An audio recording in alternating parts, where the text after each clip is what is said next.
So I'm Hannah MURDOCK, as Patrick mentioned. I am the research manager for policy and transport at REN21, the Renewable Energy Policy Network, which is based at the UN Environment Program in Paris. And in case you're not familiar with REN21, REN21 is the only global renewable energy network made up of passionate experts from many different sectors, from governments, the private sector, NGOs, science and academia, and we are working together with all of these stakeholders to basically push for a more rapid uptake of renewable energy globally. And part of what we do is a range of status reports or thematic reports covering many different topics. The flagship report, which is my primary project, is the Renewables Global Status Report, which you see on the left side of your screen. We also have a second flagship report, Renewables in Cities. The next edition will be released just in March. We do regional reports. The last one was on Asia and the Pacific. Futures reports, which are capturing the perspectives of actors across different sectors that are linked to energy. And thematic reports, the most recent of which was a report on road transport and pathways for renewables that we did jointly with the FIA Foundation. We're also hosting biannually the Renewables REN21 Academy, which brings together the most active members in our community to discuss key challenges. And we held a Young Professionals Day as part of that this year. We hold also biannually international renewable energy conferences co-hosted with a different government every 2 years. The last one was held with South Korea and the local government of Seoul. And I'm also leading work on a project that we're doing called the NDC Transport Initiative for Asia, focusing mostly on India, China, and Vietnam. And finally, we have a Renewable Energy Task Force, which started up with the COVID-19 epidemic to try to consolidate activity that was going on with renewable energy. So getting into the most recent report details, as our flagship report, we're covering all renewable energy technologies and all different sectors, including, of course, transport. We're also looking at energy efficiency, systems integration, and enabling technologies such as electric vehicles. And we also have a changing featured topic each year, and the last one was on the public support for renewables, and the next one in the upcoming edition, which will be released in June, will be on the role of business in accelerating renewable energy. So now coming to the topic of the day, comprehensive transport policies can help to improve efficiency and increase the uptake of renewables.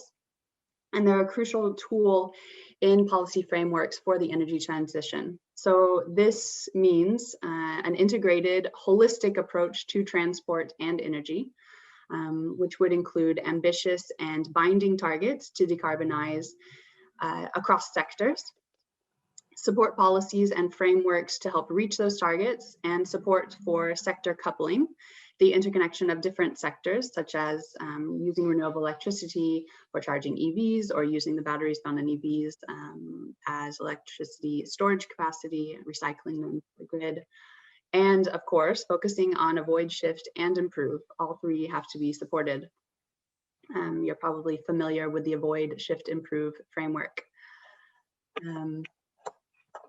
One quick question, can you see the videos on the side of my screen, on the side of my slides? I don't want that to interrupt viewing. A video? No. Not at this moment. Okay, great. I'll keep going. So the improve part is where I'll focus most of this presentation, because of course REN21 is focusing mostly on efficiency and particularly renewables, but equally as important, potentially more are the avoid and shift. So avoiding the need for motorized transport and shifting to more sustainable modes. This figure is actually from the report that we released with the FIA Foundation just this past November. So showing how the road transport sector fits into this framework. So now getting into the approve side of the equation. I'll go through the global trends and highlight some of the best practices and leaders. Most of this is drawn from the Global Status Report 2020, since that was the last edition that we published, but also some from our Cities Report and the Asia and Pacific Status Report. So as you can see here, probably no surprise, fossil fuels continue to make up the vast majority of our energy needs, the 79.9% in this figure. The latest data shows a relatively stable market for renewable energy technologies, with modern renewable energy supplying 11% of total final energy in 2018. It's an increase from 9.6% 5 years before, so not a huge increase over 5 years, as you can see. The slow increase in the share of renewables has occurred despite the tremendous growth in some renewable energy sectors, particularly wind and solar.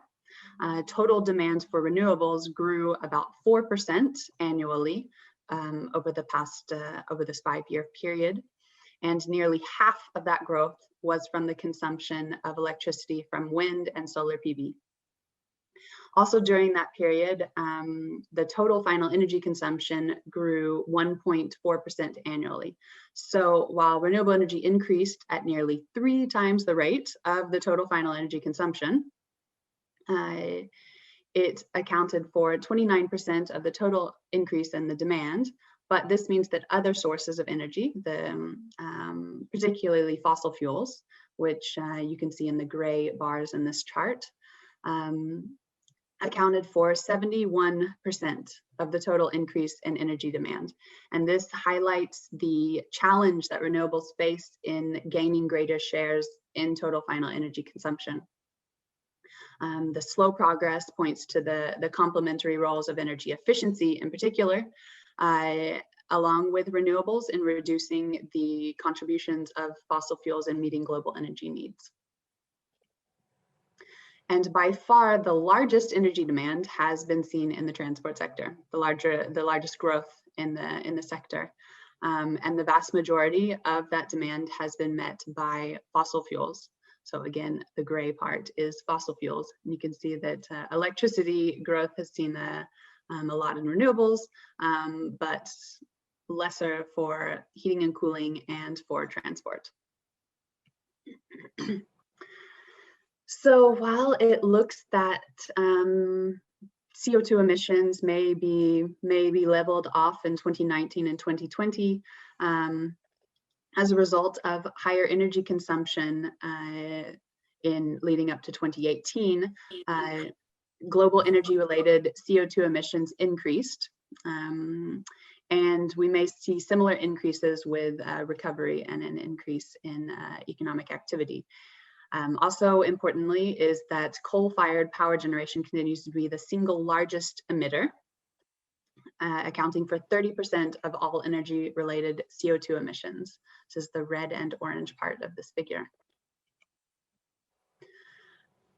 I mentioned energy efficiency many times. It has a crucial role. It's been the largest brake on emissions growth. This is shown in the orange part of this figure, and followed closely by renewables, which are the green part. And to a lesser extent, there's fuel switching and nuclear. And similar with carbon intensity, global primary energy intensity has improved, decreasing more than 10% between 2013 and 2018 at an average annual rate of 2.1%. Between 2012 and 2017, the increase in renewable electricity production reduced global primary energy intensity an estimated 1.2%, and a much larger share was from energy efficiency improvements, 9.9%.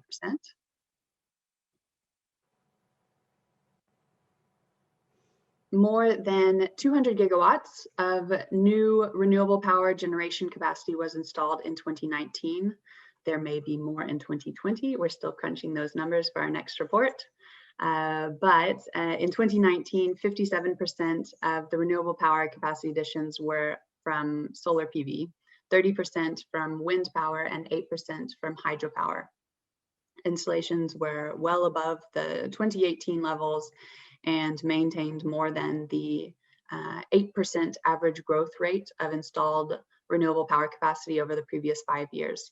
Also, for the 5th year in a row, net additions of renewable power generation capacity outpaced net installations of both fossil fuel and nuclear power capacity combined. And the most remarkable results were seen for solar PV and wind, but notice that there's also consistent, albeit lower, growth among the other technologies, all of which have continued to see additional installed capacity each year. So hydropower, biopower, geothermal, and CSP, a lot less for ocean. But looking more from a regional perspective, we saw 47 countries that have installed at least 1 gigawatt of solar PV and wind power. And this is up from 18 countries in 2009. By the end of 2019, at least 32 countries had more than 10 gigawatts of renewable power capacity, including hydropower, up from 19 countries in 2009, so nearly double. And at least 17 countries had more than 10 gigawatts of non-hydropower renewable capacity at the end of 2019, up from 5 countries in 2009. So this shows the importance of variable renewables, in particular solar PV and wind, in the increases among the different countries and regions. In 2019, 75% of global power capacity additions were renewable, probably even larger gains in 2020. For the 5th year in a row, net additions of renewable power generation capacity clearly outpaced the net installations of both fossil fuel and nuclear power combined. And 2011 was clearly the last year where more non-renewable capacity was installed than renewable. There's been a rapid growth in the installed capacity and penetration of these variable renewable sources, particularly solar, PV, and wind. And it's occurred in many countries. At the end of 2019, renewables produced an estimated 27% of global electricity generation, and nearly 9% of that was from variable renewables. At least 4 countries have met more than 30% of their electricity generation from VRE in 2019. Denmark, Uruguay, Germany, and Ireland. And but there's been challenges in improving power system flexibility, which is a crucial point that policymakers need to spend more attention on, particularly market design to reward flexibility, procurement of flexibility services for generation, demand, and storage, improved forecasting and electricity demand, and grid expansion. I'll go quickly through some of the highlights on wind and solar, since this is where there's been the most of the activity going on, but so that I don't go over the time constraints. As you can see, solar PV has continued to increase. It increased 12% in 2019 to around 115 gigawatts. Sorry, was there a question? No, I don't think so. I don't think so. Okay. It's probably noise. Yeah. Go ahead. So looking more at a regional view, Asia is clearly installing more than many other parts of the world. Asia basically eclipsed all other regions for new installations and accounted for half of global solar PV additions, despite declines in China, India, and Japan, the three major markets in 2019. And while the Americas represented around 15% of global market in 2019 for solar PV, Asia clearly has a larger share. And looking at wind, the global wind power market expanded 19% in 2019, so a higher percentage than for solar PV, but installing 54 gigawatts of onshore wind and 6% of 6 gigawatts of offshore. Excuse me, 54 gigawatts onshore, 6 gigawatts offshore. For the 11th consecutive year, Asia was the largest regional market in wind, representing more than 50% of added capacity. And looking at offshore in 2019, 18 countries, mostly in Europe, had offshore wind capacity in operations, with the United Kingdom maintaining its lead for total capacity. Looking at the investment picture for renewables, the global investment in renewable power and fuels, not including large hydropower projects, reached $301 billion US dollars in 2019. And if we're considering just new capacity only, which is shown in this chart, that reached 282 billion, which is just 1% more than the year before. But investment in renewable power capacity was 3 times the level of investment in coal, natural gas, and nuclear generating capacity combined in 2019. And developing and emerging countries continued to outweigh developed countries in renewable energy capacity for the 5th year running, accounting for 54% of the total in 2019, due largely to China. But it's interesting to note that the investment grew quickest in developing and emerging countries, rising 17% if we do not include China and India. So this is showing the comparison for renewables investment with fossil fuels and nuclear. Renewables continued to attract more investment than the other generating sources. And overall, I think I mentioned this just for the previous slide, that renewables accounted for 3 times the total amount committed to new power generating capacity. And part of the huge increases that costs keep falling, particularly for solar PV, and CSP, as well as onshore and offshore wind, have fallen sharply over the past decade. Between 2010 and 2019, the global weighted average levelized cost of electricity of commissioned projects fell 13% for biopower, 29% for offshore wind, 39% for onshore wind, 47% for CSP, and 82% for solar PV. Also, jobs in renewable energy continues to grow. These figures are from 2018, but increases have been seen each year. For example, the solar PV installer is the fastest growing job in the United States, and the second fastest is wind turbine technician.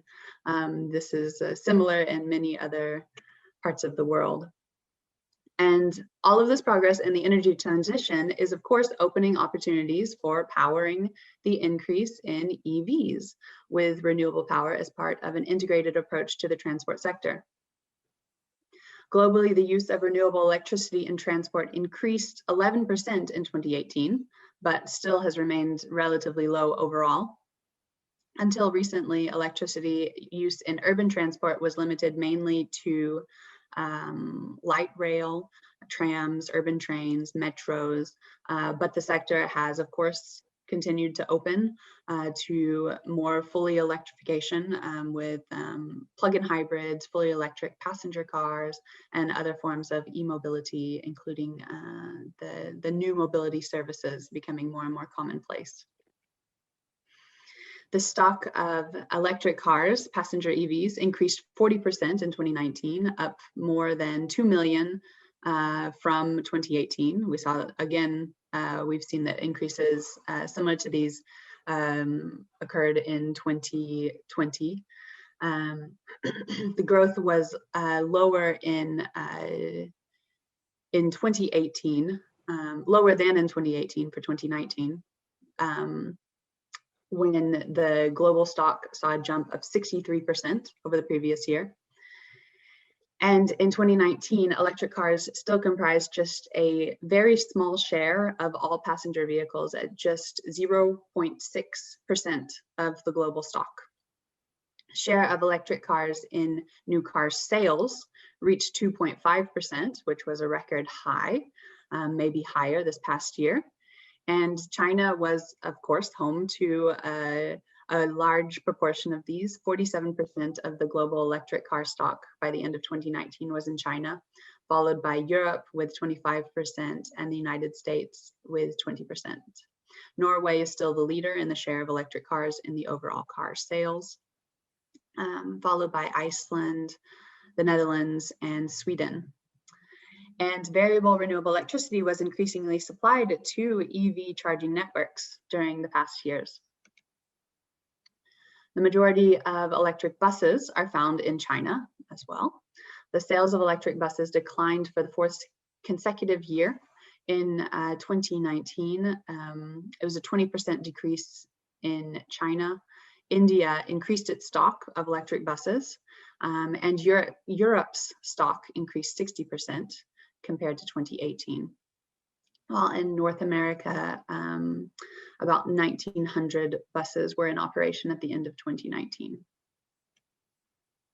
Still, biofuels continue to make up around 90% of the renewable contribution to the transport sector.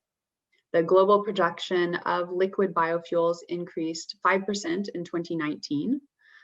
The United States remained the leading producer with a 41% share, despite declines in the US production of both ethanol and biodiesel. These industries have been hit hard during the pandemic as well.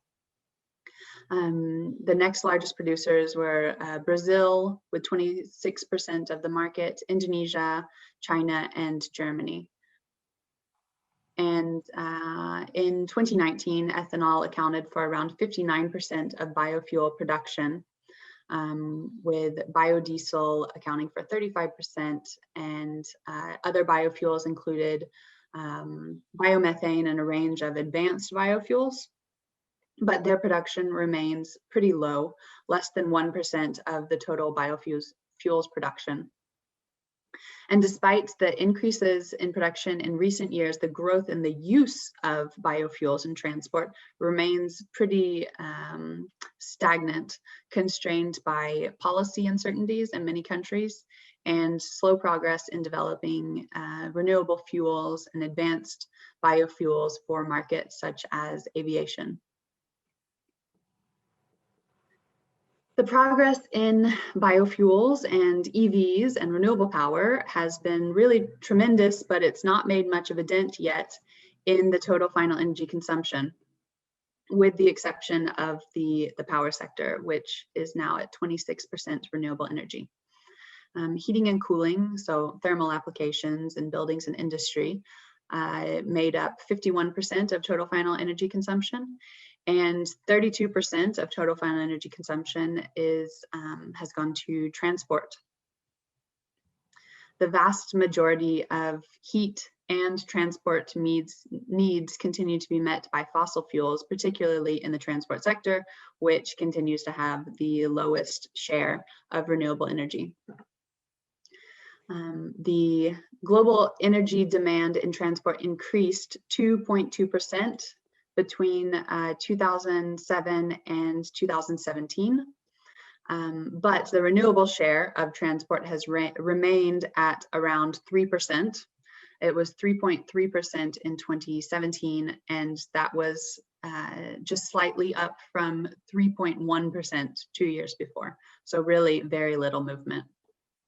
The majority of this, of the renewable contribution to transport is from liquid biofuels, but with increasing electrification, we still haven't seen much movement in the renewable or even electricity contribution in the sector. Renewable electricity accounts for 0.3% of the sector, while non-renewable electricity accounts for 0.8% of the sector. Global energy demand in the sector has increased 45% over the past 10 years, and it's been mainly attributed to the growing number and size of light-duty vehicles, as well as rising demand for air travel and freight transport. The result has been a global increase of CO2 emissions for the sector, which accounts for about a quarter of global energy-related CO2 emissions. And any gains that were made in energy efficiency and continued growth in biofuels and EVs were largely offset by the rising energy demand in transport, particularly increasing popularity of SUVs. And cities, though, at least have increasingly restricted the circulation of fossil fuel vehicles. And new mobility service companies have been expanding rapidly, as we've seen, and some are committing to using 100% renewable electricity in their fleets. So considering the uneven uptake of renewables across the sectors, it's not so surprising that targets for renewable energy are the most ambitious and the most numerous in the power sector. And you see far fewer and far less numerous targets for heating and cooling and transport. Targets for targets for the renewable percent of the sectors. So many countries are aiming for 100% renewable electricity. And this movement has continued to gain even more traction in the recent past. Advances in the power sector have been made possible largely thanks to consistent and ambitious policy support. This is shown by the blue line here in the graph. And outside the power sector, policies for renewables have advanced at a much slower pace. Also, carbon pricing initiatives are in place in only 46 countries, covering just around 16% of global greenhouse gas emissions. And I'll come back to that in a few minutes. And in terms of direct support for renewables in the transport sector, shown by the green line here, 70 countries had biofuel blending mandates, but not all of these were enforced. And at the national level, only Austria had a policy directly linking renewable electricity with EVs, though some subnational governments have also been instituting directly linked policies and targets. One interesting thing to note for the power sector is the rise in competitive auctions and tenders for renewables. These are the yellow bars in this chart. And of the 68 auctions that were held in 2019 for renewable energy, most focused exclusively on solar PV or wind power. And some included solar PV plus storage, whereas 2 of the auctions were technology neutral. And that means that renewables are beating out even fossil fuels in these auctions.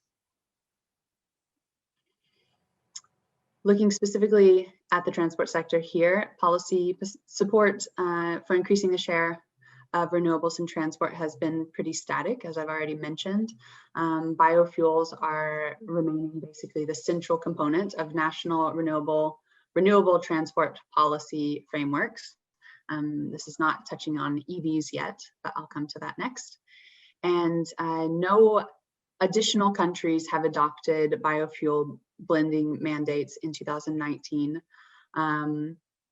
But some countries we've seen the past few years that already have mandates have added new ones within the country or strengthened the mandates that they already have. For example, in 2019, France, Brazil, and Finland increased their blending mandates. and Indonesia as well. And with respect to advanced biofuels, just a handful of countries have mandates in place, a few more for targets.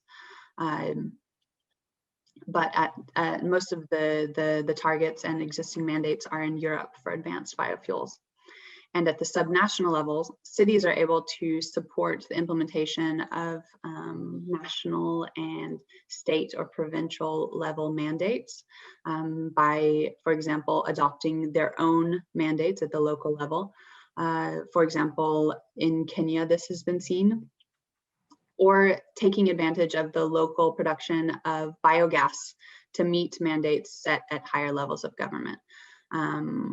For example, in Berlin, the city's public waste collection company takes advantage of its own production and use of biogas in more than 150 of its waste trucks. Looking now at EVs, I mentioned Austria is the only country with a directly linked policy, but at least 34 countries have independent targets for both renewable electricity and EVs. Targeted bans on fossil fuel vehicles or 100% renewable, 100% EV targets were in place in at least 19 countries at the end of 2019, and that's up from 12 the year before. However, the targeted share of renewable electricity in these countries remains quite low in some places, with the vehicle targets, meaning that these places with vehicle targets, their electric fleets will be not much cleaner until the shares of renewable electricity increase significantly. For example, in India, with just a quite low share of renewable electricity targeted, yet they have a 30% EV target. So policy efforts for EVs can be coupled with renewable power initiatives. This is spanning from targets to financial incentives, public procurement, support for charging infrastructure, and other non-monetary incentives like congestion charging, free parking, or preferred access. Also, in regulated power markets, energy regulators can design policy to facilitate the use of variable renewable electricity in EVs, such as through smart charging and tariffs to maximize the amount of renewable electricity that's going into EVs. These are already in place in a few places. In 2019, India approved such tariffs, as well as a few states in the US, New York and Maryland. And policies and targets for electric and hydrogen fuel cell vehicles are not renewable energy policies in themselves, but the vehicles, of course, can play an important role in increasing the use of renewables in the transport sector and in reducing global carbon emissions when powered with rising shares of renewable electricity. Driven by the efforts to improve local air quality, many cities have been adopting targets to increase the share of EVs in their municipal fleets, alongside renewable electricity targets in many cases. And some cities are even already ensuring that EVs are charged with renewable electricity, such as Austin, Texas in the US, Rabat in Morocco, and Utrecht in the Netherlands. However, of the more than 50 city e-mobility targets globally, less than 6% of those had a direct link to renewable electricity. A few notable examples were in Germany and New Zealand. 52% of the cities had both an independent EV target and renewable electricity target, and 42% had only an e-mobility target without any target looking for renewable electricity. Cities are clearly crucial to the energy transition. They'll only become increasingly crucial.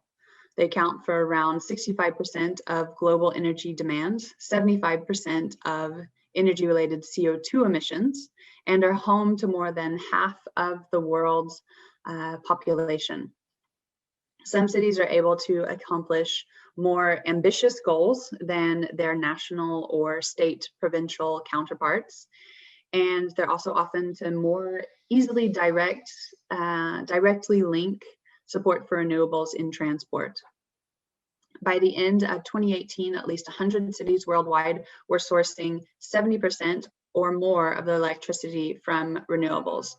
And the average of renewable power in cities is much higher than the global average.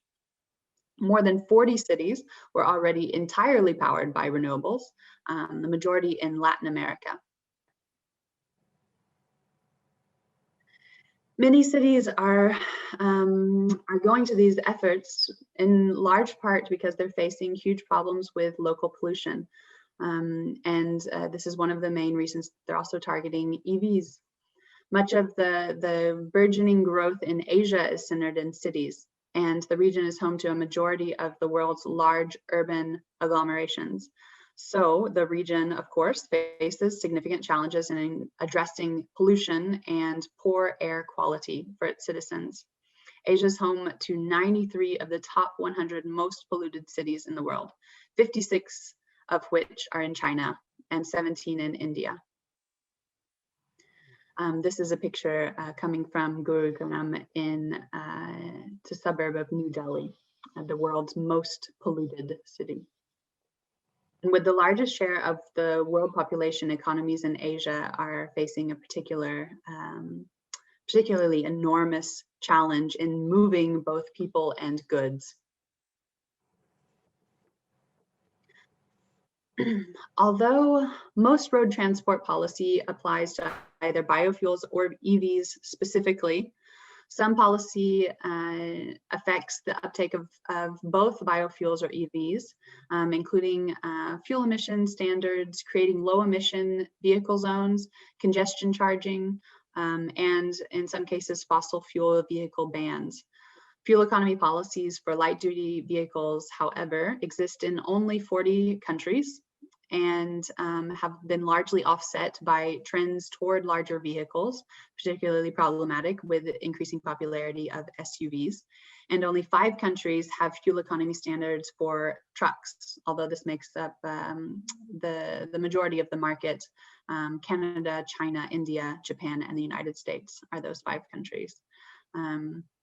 Also in 2019, the EU reached a provisional agreement on the first ever CO2 emission standards for heavy duty vehicles. At the subnational level, at least 35 major cities have plans to ban or heavily restrict the use of particularly diesel vehicles. Currently, Madrid in Spain is the only jurisdiction that has already banned the majority of non-zero emissions vehicles from its city center. But while not a ban, for example, London and its ultra low emission zone has decreased traffic and emissions significantly. Concerning hydrogen, some initiatives are emerging for hydrogen fuel cell vehicles, but nearly all hydrogen continues to be produced using non-renewable sources. 95% is based on fossil fuels rather than on electricity, and the remaining 5% that's based on electricity, just a quarter of that is renewable. So really nearly 100% of hydrogen is based on non-renewable sources.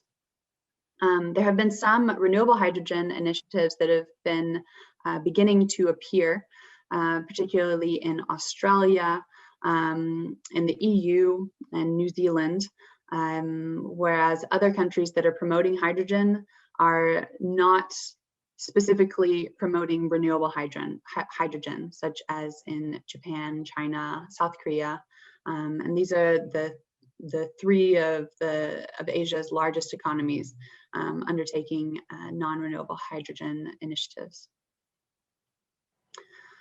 From the shift side of the ASI framework, some cities are making efforts to simulate higher use of public transport, which is increasingly important and has been kind of stigmatized during the pandemic for some obvious reasons. But some cities have offered subsidized public transport or even free public transport for either the whole population or segments of the population. And some changes that we saw at the beginning of the lockdowns over the past year may indeed stick, such as increased cycling lanes that we've seen pop up, these COVID lanes, and huge increases in electric bike sales, increased teleworking. There was a fall in air travel, though that's probably likely to rebound, and the fall in public transport, which needs to rebound if we're going to really shift to more sustainable modes. Coming back to carbon pricing, since there have been some recent exciting announcements with net zero targets, particularly in China and Japan, carbon pricing can also be an important tool to reduce fossil fuel consumption and emissions, not just in transport, but economy-wide, though many are not applied to all sectors.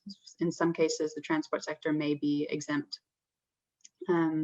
Today, at least 60 carbon pricing initiatives have been implemented through either direct taxation or a cap and trade program. And these are spanning 45 countries and covering just about 16% of global emissions. But if you include the planned implementation of China's program, this would go above 20% coverage of global greenhouse gas emissions.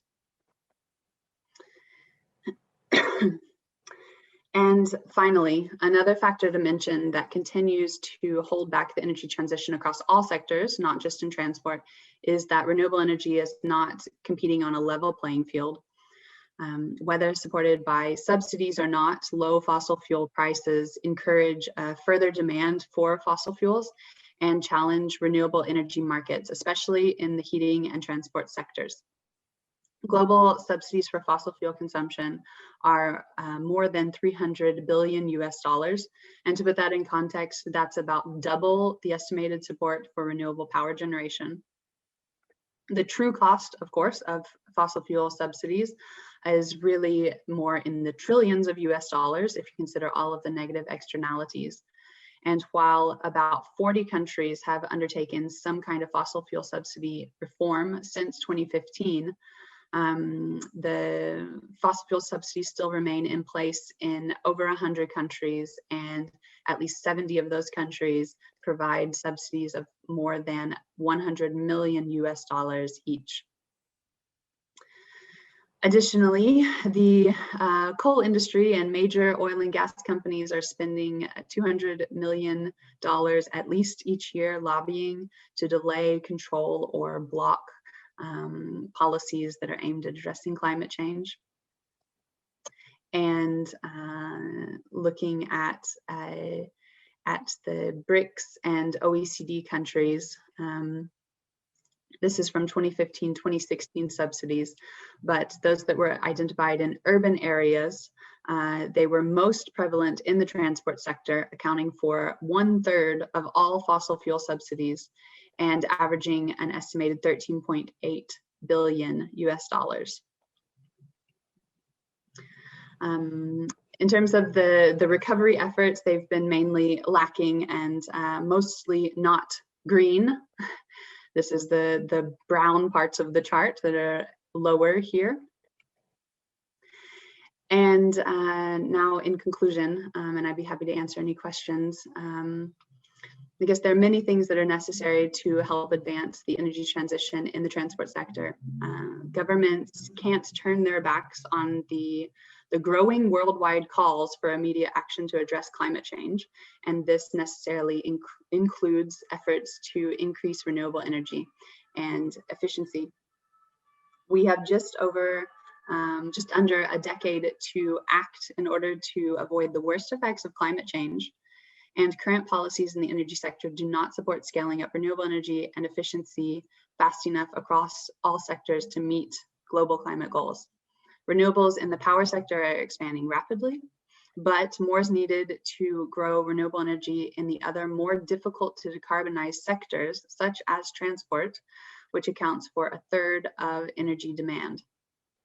Policies and targets send an important signal to markets, and some governments have already shown it's possible.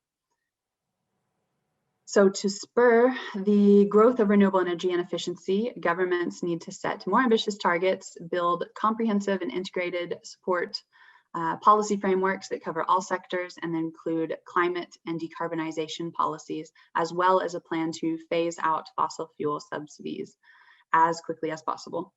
And cities, as a crucial player in all of this, should be enabled by the higher levels of government, as they're at the forefront of the energy transition. So with that, I'll say thanks again, and I'd be happy to answer any questions.